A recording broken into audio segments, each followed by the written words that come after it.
রাধে রাধে বন্ধুরা, হরে কৃষ্ণা, রাধে রাধে কৃষ্ণা। দেখো এই সমুদ্র সৈকতে কিন্তু আদিশোনা আজকে চান করছে, দ্বিতীয়বার চান করছে। ও কালকে একবার চান করেছিল আর আজকে আর একবার। আদিশোনাকে দেখো যেখানে বসেছে সেখানটা কিন্তু নিজের জায়গা নিজেই তৈরি করে নিয়েছে, সমুদ্র বক্ষেও চান করছে। আর সেই চান করার ভিডিওটা আমি তোমাদের সাথে শেয়ার করলাম, লাইভ ভিডিও শেয়ার করেছি, তোমাদের মনে হলে দেখো। আর এই যে বৈজয়ন্তী মালাটা দেখো, বৈজয়ন্তী মালাটা কিন্তু নিজে নিজেই কোমর দিয়ে পড়েছে। কিভাবে পড়েছে এর কোনো ব্যাখ্যা আমার কাছে নেই, তোমাদের কাছে থাকলে অবশ্যই দিও। আর ওটা কিন্তু যারা যারা এখানে ছিল সেই মুহূর্তে দেখেছে, ওর মালা কিন্তু গলা দিয়েছিল, হঠাৎ করে কোমরে করে গেছে। আর দেখো যেখানে বসেছে সেখানে নিজে নিজে কতটা গর্ত করে নিয়েছে। ছিল কিন্তু এরকম সিচুয়েশন করে নিয়েছে, এরকম সিচুয়েশন দিয়ে দেখো ও চান করছে আনন্দ সহকারে সমুদ্র বক্ষে। মা সমুদ্র যেন নিজেই ওকে চান করিয়ে দিচ্ছে।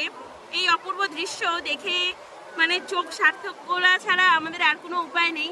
তাই আমি চোখটা সার্থক করছি, দেখছি, আর তোমাদেরকেও দেখার সুযোগ করে দিচ্ছি।